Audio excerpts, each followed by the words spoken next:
नमस्कार. आज भगवद्गीता अध्याय 2 मधील श्लोक 61 ते 65 आपण पाहणार आहोत. श्लोक 61 आज पाहूया.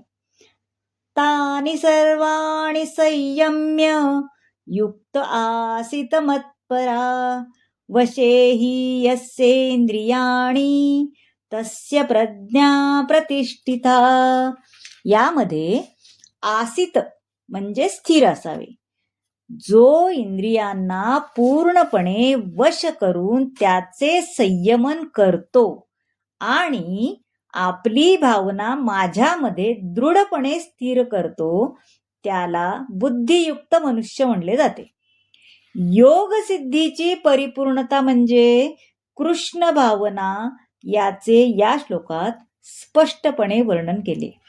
जोपर्यंत मनुष्य कृष्ण भावना भावित होत नाही, तोपर्यंत इंद्रियांना संयमित करणे मुळीच शक्य नाही. यामध्ये एक छोटी माहिती आहे. दुर्वास मुनींनी अंबरीश महाराजांशी भांडण उकरून काढले आणि विनाकारण क्रुद्ध झाले एकदम, व त्यामुळे ते आपल्या इंद्रियांना आवरू शकले नाहीत. या उलट अंबरीश महाराज जे होते त्यांनी दुर्वास ऋषी एवढे श्रेष्ठ योगी नव्हते खरं तर, पण ते भगवत भक्त होते. त्यांनी दुर्वासांचा अन्याय शांतपणे सहन केला. परिणामी ते विजयी ठरले. अंबरीश महाराज आपली इंद्रिय संयमित करू शकले. वास्तविक योगाचा अंतिम उद्देश काय? तर आपण भगवंतावर आसक्त होऊन कृष्ण भावना भावित झाले पाहिजे, हे या श्लोकात सांगितलंय. आता श्लोक 62 पाहूया. ध्यायतो विषयान् पुंसा संगस्तेषुपजायते संगांस जायते कामः कामात् क्रोधोभिजायते. संग म्हणजे आसक्ती, तेषु म्हणजे इंद्रियांच्या विषयामध्ये. आता संग्रात म्हणजे उत्पन्न होतो. इंद्रिय विषयाचे चिंतन करीत असताना मनुष्याची त्या विषयाच्या ठिकाणी आसक्ती वाढत जाते आणि अशा आसक्तीपासून काम उत्पन्न होतो आणि कामापासून क्रोधाचा उद्भव होतो. जो मनुष्य कृष्ण भावना भावित नाही, तो इंद्रिया विषयाचे चिंतन करत असताना भौतिक इच्छांमुळे प्रभावित होतो. त्यामुळे इंद्रियांना योग्य कर्मात निमग्न केले पाहिजे.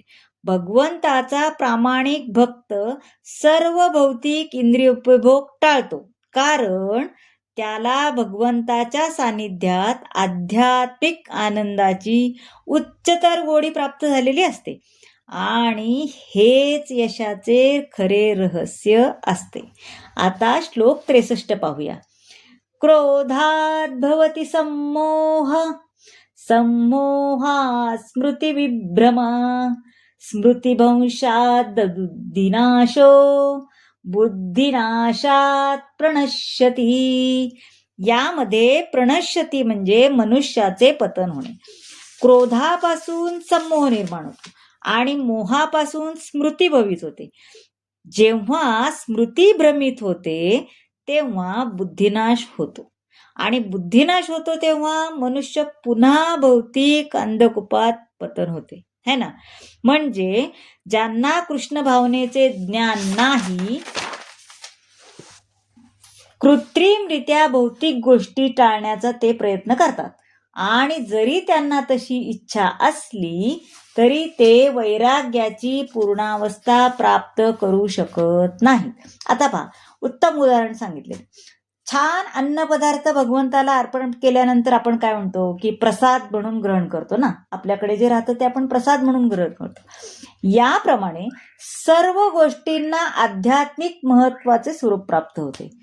आता भक्त याचा प्रसाद ग्रहण करतो, पण अभक्त याचा भौतिक म्हणून तिरस्कार करतो.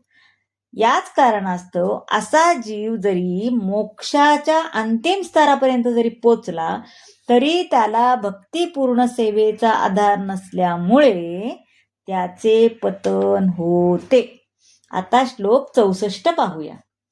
रागद्वेषविमुक्तैस्तु विषयान्द्रियाश्चरन् आत्मवश्चैर्दिधेयात्मा प्रसादमधी गच्छति.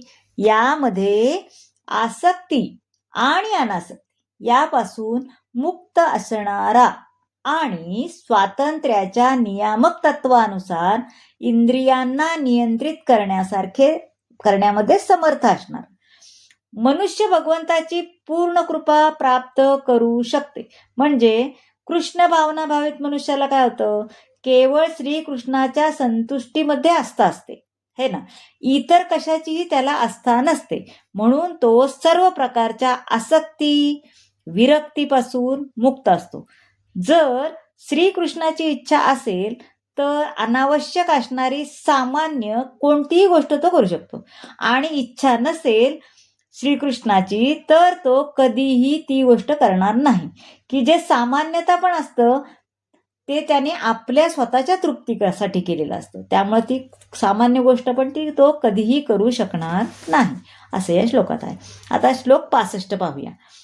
प्रसादे सर्व दुःखानां हानिरस्योपजायते प्रसन्नचेतसो ह्याशु बुद्धी पर्यवतिष्ठते. प्रसाद म्हणजे भगवंताच्या अहेतुकी कृपेची प्राप्ती असते. याप्रमाणे कृष्ण भावनेमध्ये संतुष्ट झालेल्या व्यक्तीसाठी भौतिक अस्तित्वाचे त्रिविध ताप नाहीसे होतात, आणि अशा प्रसन्न भावनेमध्ये व्यक्तीची बुद्धी लवकरच स्थिर होते, असं ह्या श्लोकामध्ये सांगितलेलं आहे. तर मंडळी, कसा वाटला आजचा भाग नक्की सांगा, आणि कमेंट नक्की करा तुम्हाला काय वाटलं ते. शेअर करा, लाईक करा, आणि चॅनलला सबस्क्राईब करा. धन्यवाद.